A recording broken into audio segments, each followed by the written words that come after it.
And recording has now begun. If anybody would like to not be on camera, now is probably when to not be on camera. All right. And again, I'm going to copy the link just in case, but I did make it accessible. I'm going to start by dropping off or dropping a link to the handout. At the end, I will link again. So you'll be able to get it either at the beginning or at the end.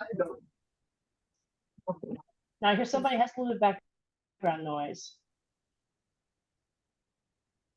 Ah, there we go. All right, so try that link for those who need it.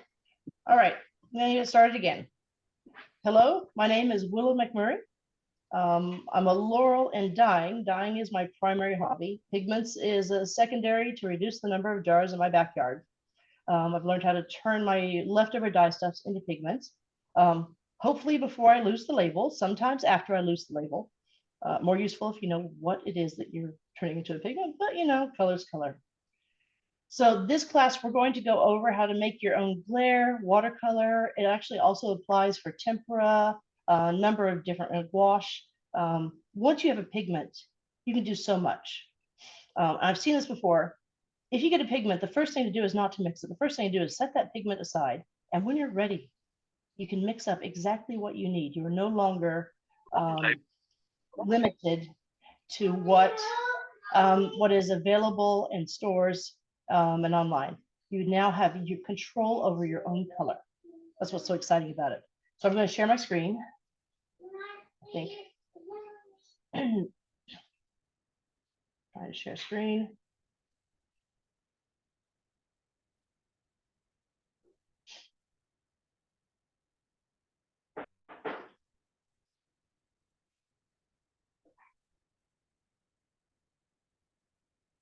Okay, it says everything on my screen is available.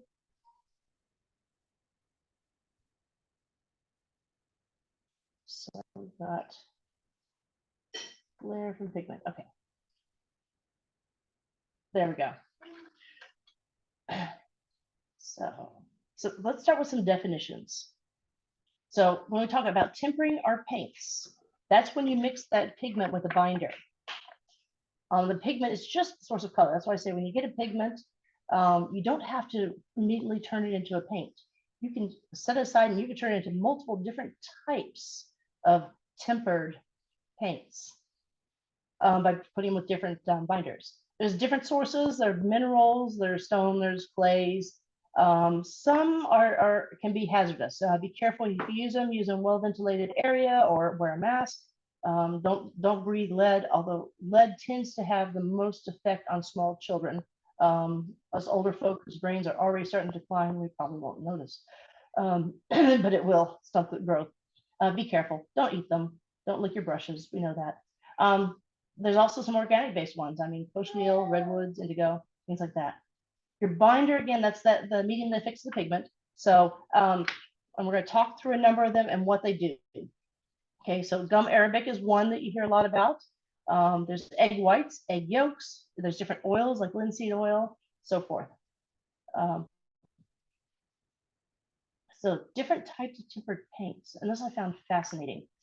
You hear about gesso. Gesso is usually a sublayer that you put down first, although you can mix color into it. It's rabbit hide glue with a little bit of chalk and limestone. You can buy that pre-made, or you can make your own gesso. And you put that down to fill the pores of a surface. That's often used for oil painting. There are some times you may want to gesso underneath some of your paints if they're a little too opaque, for instance. Gouache is a whitened paint. So it's a pigment with that whitening gum arabic. The advantage of it is it's flexible and you can re-wet it and rework it.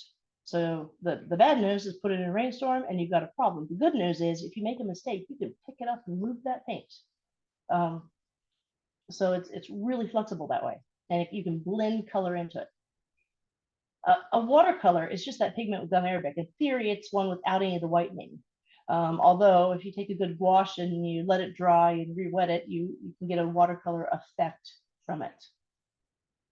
Now, Glair, one of my favorite types of paints, uses the white of an egg. It is also re-wettable. You can re-wet it and rework it. I've heard people say, oh, well, Glair is not well re-wettable, but it is as long as you keep the yolk out. It's got to be just pure egg white. If you get yolk mixed in, you have an interesting effect. I have a picture of this is an example from the MS-133. It's the oldest known fighting book. And the student who painted that that character there got a little bit of egg yolk mixed in with the egg white, and you can see on the surface that it's sort of shiny. That's because the yolk got mixed into it. It's obviously a student doing that work, so it was awfully fun finding that example. Anyways, and the other option is tempera, where you purposely use the egg yolk. You're trying to make it waterproof. You're putting it on, for instance, a wood panel or something that may be exposed to the elements. And it's very waterproof. If you've ever gotten egg yolk on your counter, you know how hard it is to get it up. So you have to mix it in small amounts because it dries out quickly. But it's also fun to work with. We're having a discussion before this about using that. So any questions about different types of paints here? Oh, I didn't really talk about oil paints. Oil paints are where you mix it with an oil. Linseed oil is a very typical one. There are techniques in there that are beyond my experience, but you start with the same pigments. Okay, so are there any questions about the definitions here? Okay, Anything in chat? All right, so let's talk about making the Glair. So you do need some different tools for this. You need some sort of mortar and pestle or molding plate if you have pigments that are not already pre-ground. If you look in history, scribes were expected to grind their own pigments. They may get pre-ground pigments, but they're expected to go back and do a little bit more mulling. So if you ever get a pigment that just isn't working properly, it's all lumpy, it doesn't behave right, you can mull it. You can change it to what you want it to be. Now you can also over mull or over grind a pigment, and that'll actually wash it out. There's a couple of pigments that have to have a certain level of coarseness to have color. So lapis lazuli, no, it's azurite, malachite. I think it's two of the ones where you can over grind them. Then the other things you need is you need some sort of a sponge or loofah, or you can do this with a whisk, but it takes a lot longer, and I'll show you. A bowl and some place to put your egg weep, and paintbrush and all that. So the other supply that was used, usually when pigments were were mixed into Glair, they were mixed in a seashell. The seashell supposedly contained some sort of element that made the paint stick better. We do have a little calcium. Ridges on a seashell do tend to make your brush or allow you to wipe your brush off so you don't get globs. So it's actually really fun to paint from seashells. You get a much better result. You just need an egg and pigment. So Glair is a very easy thing. You don't have to go out and figure out where you can source gum arabic or linseed oil or anything. So it's fun to work with because it's easy to do inside your kitchen. Okay, so we're going to start by, I'm going to show you how to create egg weep. And let me see if I can switch this.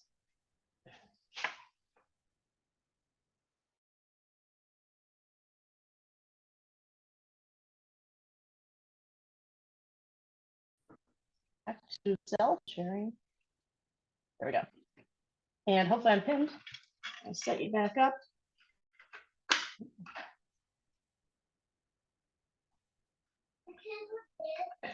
All right. So we're going to make some egg weep, and I'm going to use what I call the kitchen show process, where we're going to start with, there it is, an egg. And I got that as a backup. So all you do is you take an egg and a bowl.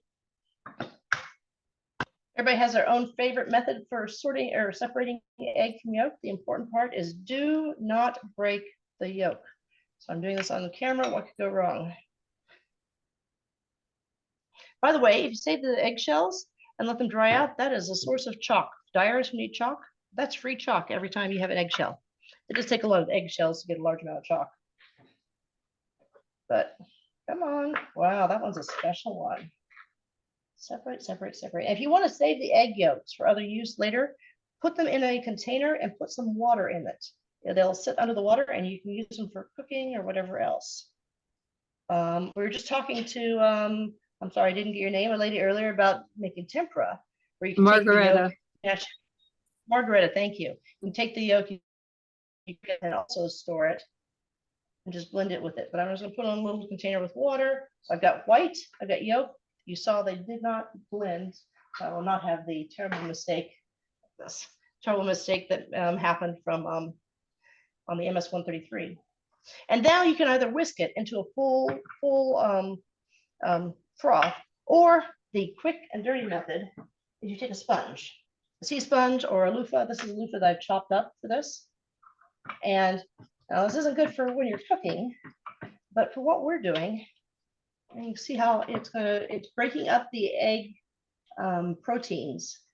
You want to get all those proteins broken up so it doesn't stick together when you're painting.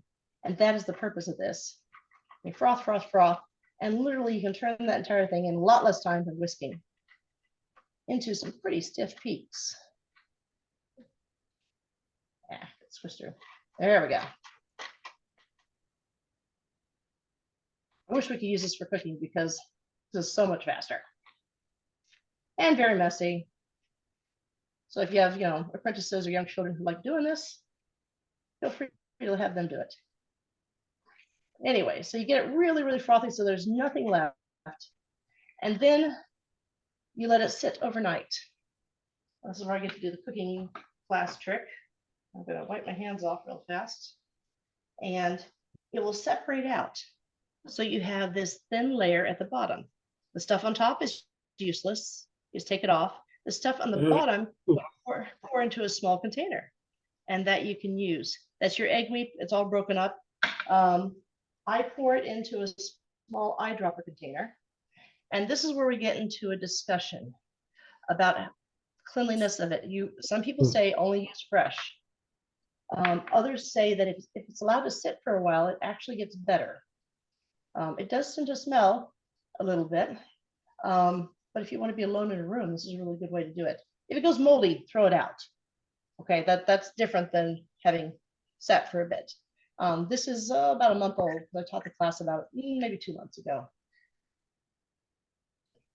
So it's a little smellier, but I actually like to use it slightly aged. And that's how you make egg weep. It's really simple to do. You've got that weep, and that is the basis of your Glair. Now, if you wanted to do egg tempura, do have a couple more, good. You could take that egg yolk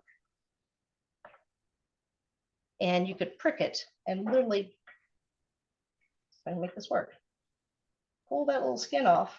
Oh, there we go, it just broke. That skin needs to come off and come out. So you have just the yolk, and that you can use to make your tempera paint.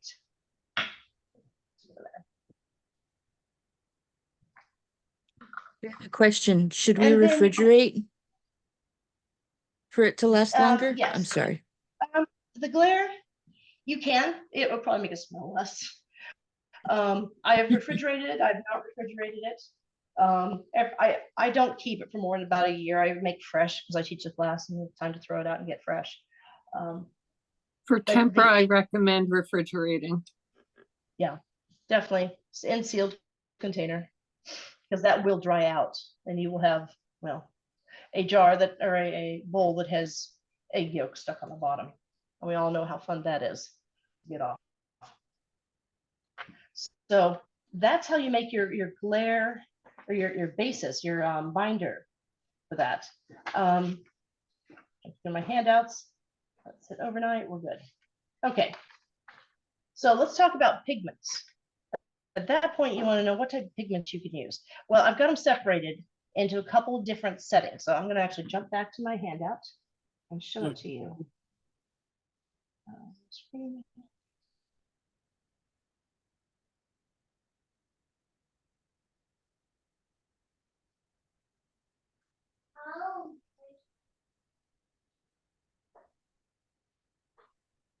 Technology, doing what technology does.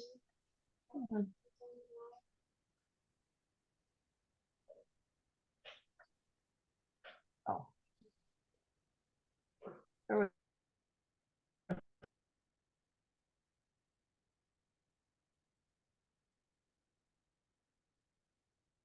There it goes. Just a set of classical bits. These are pigments that I've looked through and you can find at the very beginning. I call it up to the Book of Kells. For different types of white, there's chalk, gypsum, lead white. Lead white was available from the very start. To make lead white, by the way, is very simple. You take sheets of lead or bars of lead and you put them in vinegar. And you wait for the lead acetate, the salt to form on the outside. And you scrape it off. It is also toxic, so be careful with it. Now, it's not, I remember the first time I was introduced to lead white, somebody brought a small jar in, a small vial in, and said, don't worry, I won't open it, I won't kill everybody. It's not that toxic. It does, lead, as you know, does stunt growth of brain cells. So be careful with it, but it's not going to kill you if you're in the same room with it. And once you turn it into paint, it's pretty inert. So different blacks, charcoal, lamp black, things like that, bone black. Bone black you get by burning bones in an anaerobic environment, so sealed up so that only a little bit of air can escape, but no air can get in. Lamp black, you can literally, every time you have to clean off the inside of your lamp, that's lamp black. You could scrape that and save it. Different yellows. Yellow ochre is actually an earth base, so it's dirt. It's special dirt, but it is an earth color. While orpiment is I always get them mixed up. Orpiment is arsenic and mercury is cinnabar, or the other way around. I think I got that the right way around. Yellow lead. If you take lead and you heat it up, you get 3 different colors. You start with lead white, you get it hotter, you get it yellow, and then if you heat it up more, you get it red. So that is very dangerous. Do not do that inside your house. That one's worth special precautions. And then there's this yellow vegetable lake dye. And the class I just taught us how to make lake pigments, where you take a dye and you turn it into a pigment. And we're not certain what they used. You can get some yellow off of weld. You can get yellow off of other dyes. So leftover dye jar can give you a yellow lake. I actually got a really nice yellow green from Thelosperma from Green Thread, which is a local plant weed that grows around here. The reds, again, red ochre. Every time it says ochre, that's dirt. Yes? Your video is glitching. So Okay. when you stop screen sharing, maybe if you could stop and restart your video, that might help. Is the Sorry. screen showing? Is the screen showing? Your screen share is showing, the video of you is not. Okay, that's not a problem if they can't see my Okay. face. Okay. Yeah, please, yeah, screen share is fine. Okay. And as long as my voice is coming through, we're good. Okay, we're My good then. room is usually the worst reception. I'm in the middle of nowhere in the boondocks, and it's actually working pretty well for me today. Good. Oddly. I was hoping by having this fairly still, it would work. I was thinking I'd have to drive to the nearest public library just to get reception, so this is great. Oh, good. I'm glad to hear that. Okay, so talking about through the different other ones, red ochre again, and anytime it says ochre, it is a dirt, earth-based dye. Cinnabar is that other really dangerous one. Okay, if orpiment is mercury, then cinnabar is arsenic. I may have those, I think I have those turned around the right way. Be careful. Cinnabar is lead. Sorry, is mercury. Yeah, cinnabar is mercury. Okay. Then orpiment is arsenic. Yes. I have to memorize. I just put them both together in my mind as these are the pigments you do not hand children. Dragon's blood, I think that's actually that's a resin. So you can get them out of resins. Talked about red lead. And then lake dyes. Lake dyes are, again, you take a dyer's pigment and you turn it into pigment that you can paint with. Matte is a very common one. Kermes was the precursor to cochineal. It's the carmesinic insect that's found in the Mediterranean, which they have overused, and it's really hard to get a hold of now. If anybody knows a source, I'm looking. Anyways, so blues are the azurite. There's an Egyptian blue that's a sort of lost recipe. I have a student that's been doing some research on it and I'm sort of stumped. It's hard to get a hold of. And then indigo. And you take vat skimmings, or literally if you ever use indigo pigment that you buy pre-ground, you don't need to do any other work. They've already done the work. You do all the work to turn it back into a dye. And then for greens, malachite's a rock. Malachite and azurite grow next to each other. It's a copper and lead. No, copper and not sure, malachite's iron, I believe. That would make it green. Verdigris. Verdigris is copper salts. So if you put pennies, okay, pennies are not pure copper, but if you put pennies or copper sheeting into vinegar, that green tinge, you can scrape off and use, or you can go to this Statue of Liberty and scrape her, but you might get in trouble for that. Terre verte is another earth-based one, so this is green dirt. And then Tyrian purple is hard to get a hold of. It comes from a shellfish. Those are the ones that are really difficult, and it was overused in the Mediterranean. So those are your classicals. So those are the early period ones. And as you see, I'm sorry, I have help in here. As you can see, there's a ton pre-15th century, and there isn't a whole lot written about them. Everybody sort of knew how to do it. There's a couple, you may find a couple of treatises on it, but they're mostly mentioned. And then you go to the 15th century. I managed to click on it, so it thinks I'm trying to edit. Anyways, and there you still have those yellow vegetable dyes that are hard to identify. They're basically pigments that are being turned into dyes that are turned into pigments. And then they figured out how to make this artificial Naples yellow. So we're starting to get other yellows, or some things that are chemically produced.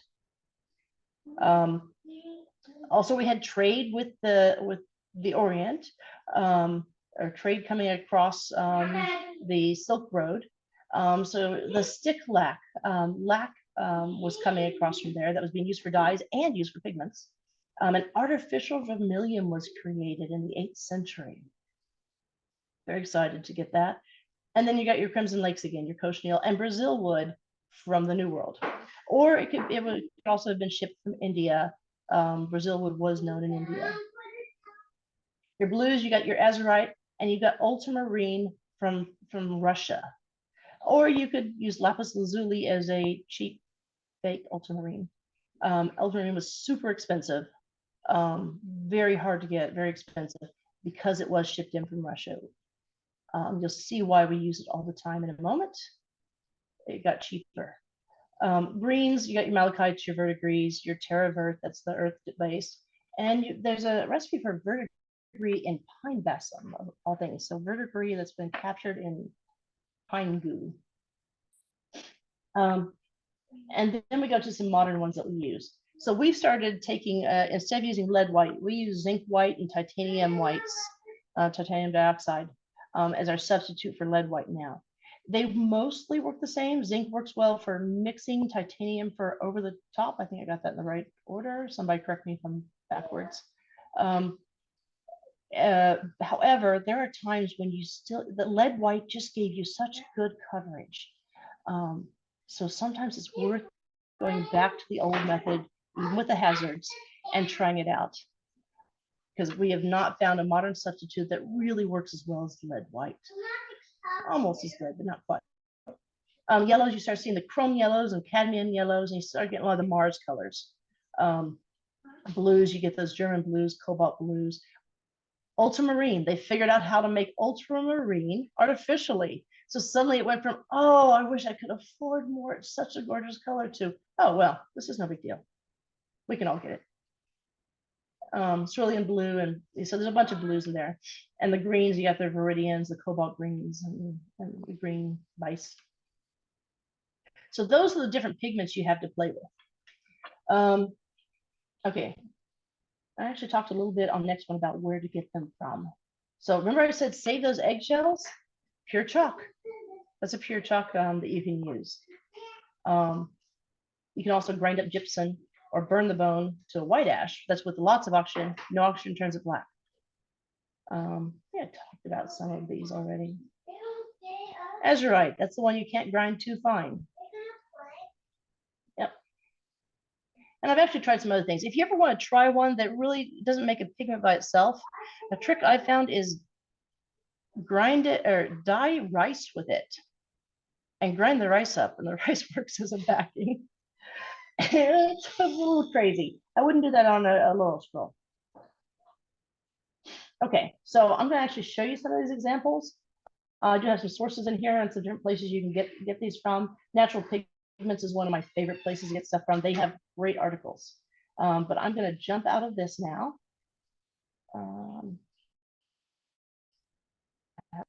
Back to Zoom.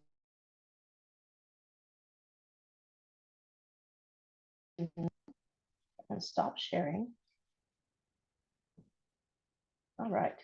So we should be back to my screen. Hopefully I'm not jumping too much now. And I'm pinned. Yeah, So let me show you something. Yeah, oh, good. So let me show you some of what I talked about. So the classical pigments. This is actually some lead white that I have. Is gorgeous. We did an experiment where we took lead white, tried to get to red lead. We did not quite get it hot enough to get to red lead, which is known as minium, by the way, as well. I got to sort of yellowish lead, actually. Outside, controlled conditions, I promise. And we were all slightly insane. The other poisonous ones, here's your orpiment. This is why orpiment was used. It's this gorgeous, gorgeous yellow color. Really pretty. And the cinnabar, when we talk about reds, red is not a color. Red is a conversation. So there's a red here. I'm going to get a little more light in here. I feel like there isn't quite enough light. I'm being overwhelmed by outside. Give me a moment. Maybe that one. No, not that one. Overlays. Okay, overlays. New house, so figuring out how things work. So Also, little it's yeah. you got about 20 minutes left. Thank you. All right, Sure. it'll be fine. So minium is this gorgeous orange. Going through it, your ochres. Again, there's 3 in a row. I can do them all at once. So here's a yellow, a red. As you notice, red. Actually, that's English red. Red ochre is brown, not red. Don't get excited about that. But the green earth is very, very green. These are all from Mamer SPA from Italy. I've gotten them from a couple of different sources. Pure Artist Pigment. Probably got it from Natural Pigments, maybe. And then you can do your lake dye. So here's a lake dye. This is so this is before it's ground. It's all little chunks before it's ground, and then you grind it up, and you get this is a purple from cochineal. Some other examples. Oh, malachite. There are little stones. Actually, what I've done is I'm going to buy the raw stones often on necklaces. Whoops, there's lost a few there. And this is a pain to grind, by the way. Verdigris or malachite and azurite. There's a whole process with levigating, which means soaking it in water and trying to separate it out and then grind it. But you can get it down to that. And then verdigris is just, this is a piece that I have, which is, this is the copper in vinegar. I got just a chunky bit.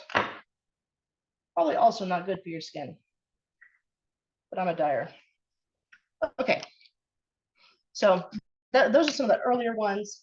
And the reason we get excited, the middling ones, they transfer over, but you get to the new ones. This is the ultramarine we can get now. It is gorgeous. There's a reason why we paid so much from Russia.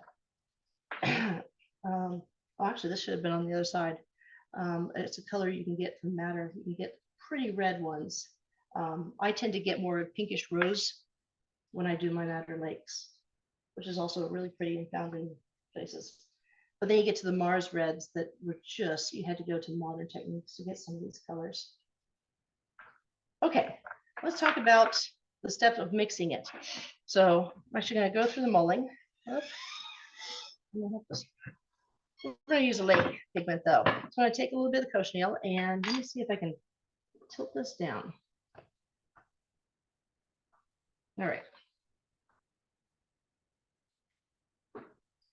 I have a fancy setup for setting it so it shows. Not working. Not working today at all. Okay. We're just going to use a tilt method then. I may need help on this. I cannot figure out how to make it tilt today. I was trying to see if I could set it on the stones, but we can just have this sort of tilt. And you can't see from that side, but that's perfect. So if you want to mold something, you can mold it wet or dry. I've got a piece of marble here. You also could have a dedicated, not used for food afterwards, molding device. But if you have a piece of stone and then a good smooth flat stone, this is my early method before I got fancy tools. And you're just trying to grind it up into a pigment you can use. And again, you can add water to it, or you can actually mold it into your binder as well. I like using different binders, so I try to keep mine drier. And I am not an expert at molding, so go to an expert class on molding if you want to get expert examples of doing it. But you see how it grinds it down. Trick is if you're working with malachite or azurite, remember you can actually grind the color out of it.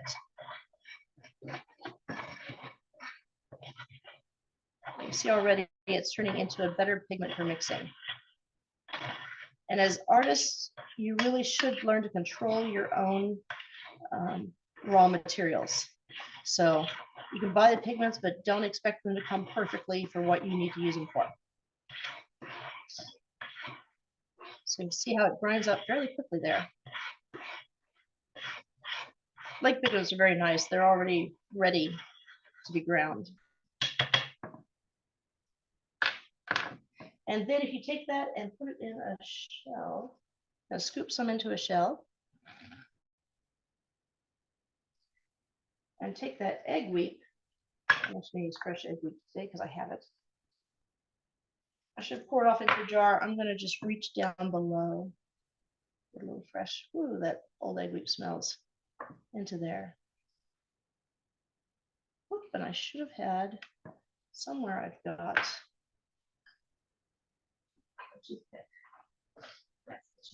Oops. And it blends there. And even with it being a lake, which means it has a lot of, need more pigment for that. It has a lot of whitening agent in it. It's still, as you can see, pretty dark. I recommend if you don't know the pigment, you do not do this with your finger. Do not do as I do.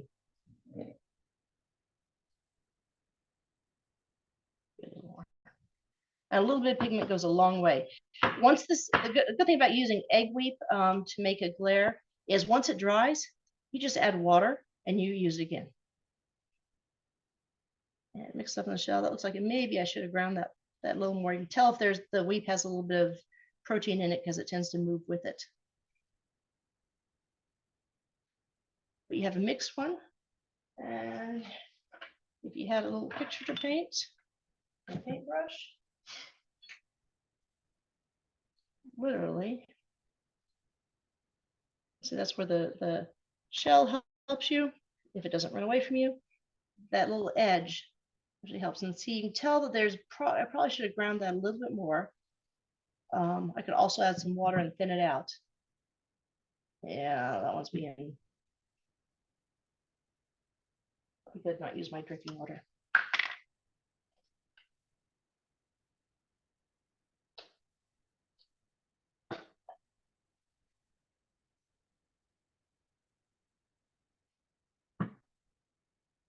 This one wants to be ground more. And that's how you test it. You do a little test like that. You say, okay, I should have ground that one a bit more. And you give it more of a grinding before you use it. That's the concept of this. And using those lake pigments. And even the stuff I buy pre-ground, I find sometimes they're chalky or chunky, and I wish I could grind them more. And I could dump this back in and actually grind it wet but I want a different spot because I don't want to mix it with my dry pigment.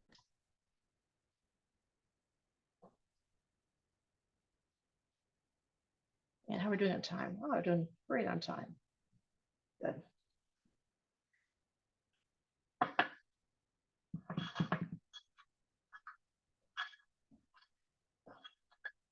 There should be a whole different class on mulling. Mulling is its own special skill.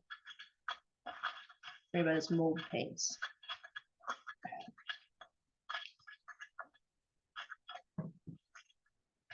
But you can see where there's a grittiness in there. That's why it's worth mulling wet sometimes, because you can tell if it's still gritty and if it needs more. Everybody has their favorite mulling tool. I have a friend who uses the bottom of a Virgin Mary statue. That's her mulling tool.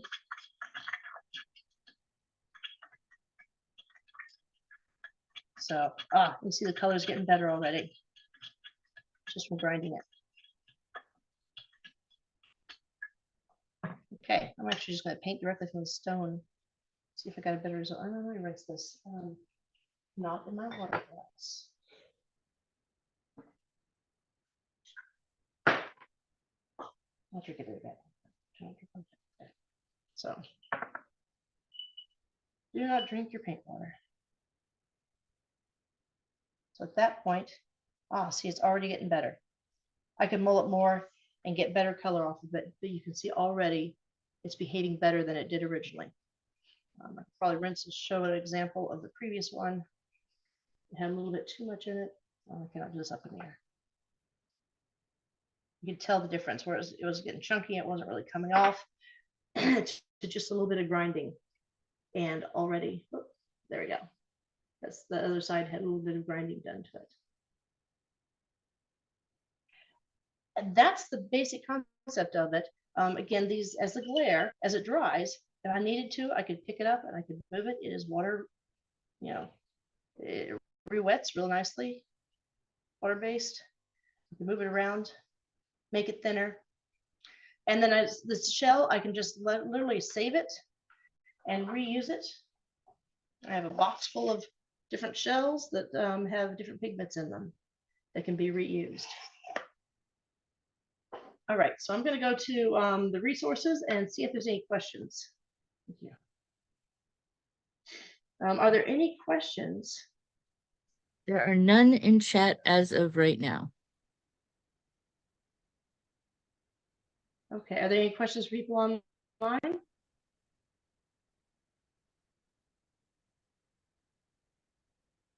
Anybody try this on their own and have a different experience?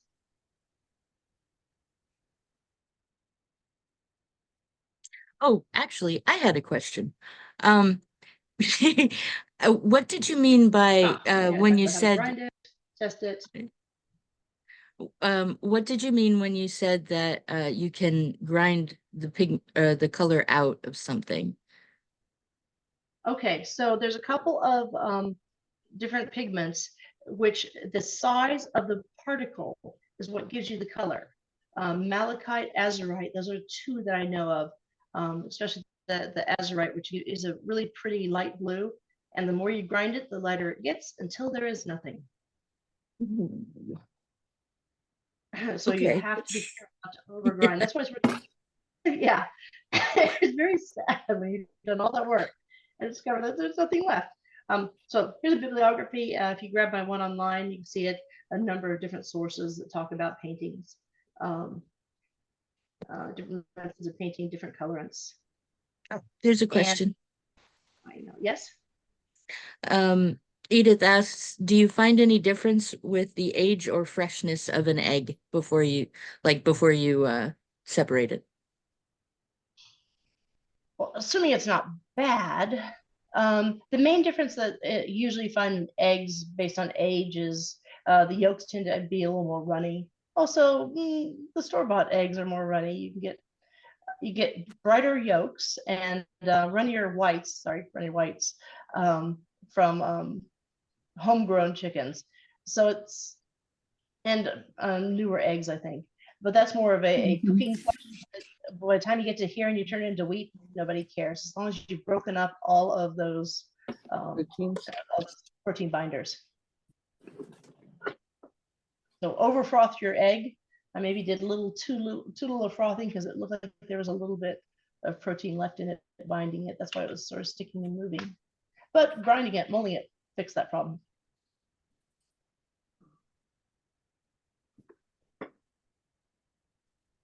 Anyone else?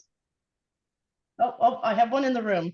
Okay, Aoife? Favorite pigment to make and work with? Well, rose madder is one of my favorites, but that's because I have a lot of it. Rose madder and cochineal is sort of a disappointment because it always goes more purple. It turns out gorgeous. It starts gorgeous red and goes purple on me. So the rose madder is very pretty pink. I keep on working at seeing how dark I can get it, how little washing soda I can put in to get it a darker and darker pinkish red. Yeah. Do you find you have I know we had someone. Sorry, go ahead. No, go ahead.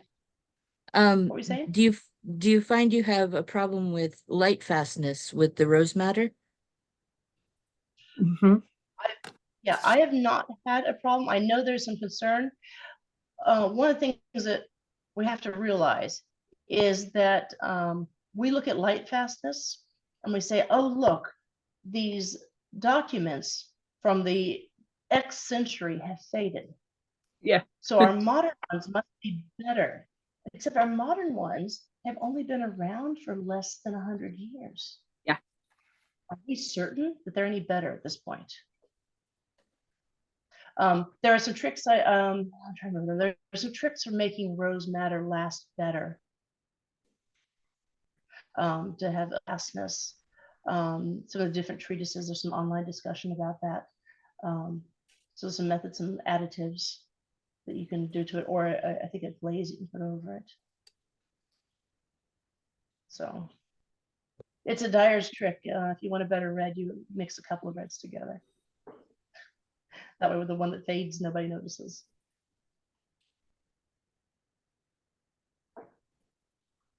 Okay, that was a good question.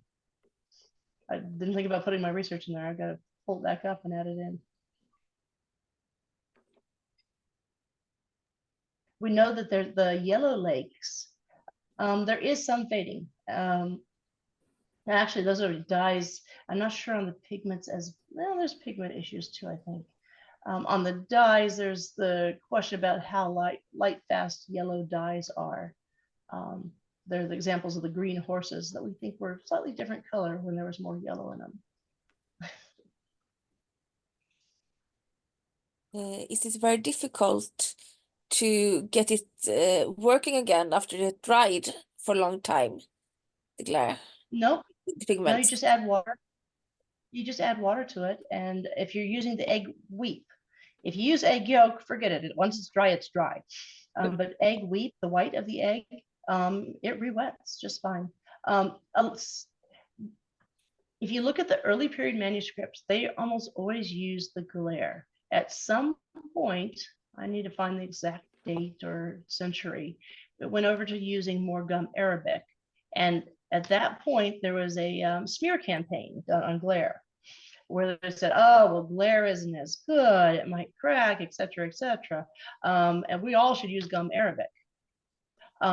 Somewhere in there is actually, you blend the two, so you get a little bit of both. So gum arabic is a little more flexible. So if you're doing page flipping on a daily basis, you might want to use gum arabic or put some gum arabic into your Glair. But if you're putting something that's hanging on the wall, you're not going to flux that very often. And the Glair holds up just fine. Look at the Book of Kells. There has been damage, but look how old it is.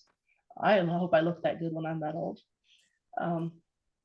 So it's, every binder that you use, there's pros and cons to all of them. The modern binders that you find in tubes of gouache are meant to be. Yeah, somebody has something on that. Oh, okay.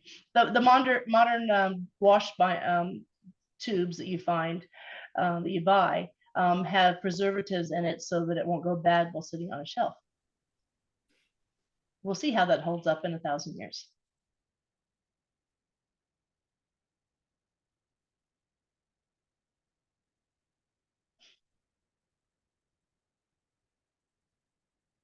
In case there's anybody new to illumination online, one more thing. If you're getting into illumination and you want to work with washes and glares and so forth, if you want to work with washes specifically, look for the some of the more historical gouaches. They're usually designer edition in Winsor Newton when you go and look for gouache tubes. Avoid the watercolors. Those will give you a closer to period form of paint. But the best way is to make your own, because then you have complete control over what goes into it.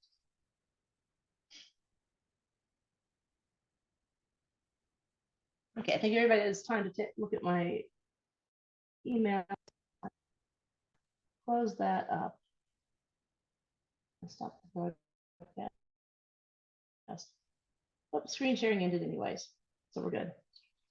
All right. My second stack was hoping that I could hold it, but Ethan, who's here, helped me instead to hold it so you could see down at what my hands were working with.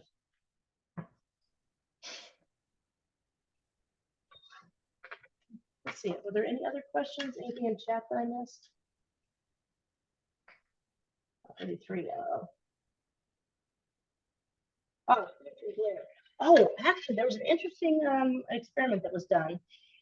We took some cochineal lake, very alkaline, and we used it on some parchment, and it turned the parchment blackish, a very dark purple black, because the way parchment's made, it is washed in lime solution, not limes as in the fruit, but as in the chemical. And if all that lime's not washed off, it can be reactive. So be aware that the parchment you may need to help with that reactiveness a bit, or you may need to do a small layer of something like gesso underneath of it to protect it from the pH. There's also, I didn't do a discussion about what the two colors. You never used, I think it was minium green and lead white. No, maybe it was orpiment and lead white. Anyways, the copper and lead react with each other, which is why a lot of the greens and maybe some of the blues are painted with the blues that were the orpiment and not orpiment. Oh, I think words fall apart on the copper oxide and the iron oxide. We've got the keynote beginning in about 3 minutes, so. Okay. Anyways, so when they were often painted with yellow instead of white because of that reaction. So you need to be aware of your reactions. Okay. So there was a number of questions there. Feel free to email me. I'll answer them, or you may start me on a new research project. There are questions. Yeah. I'm sorry. Something else? No, I'm In the just meantime, being we gotta- notified that it's starting. Well, let's go to the keynote then. I know I'm eager to hear it. So thank you Okay. all for attending. Thank you. Feel free to reach out.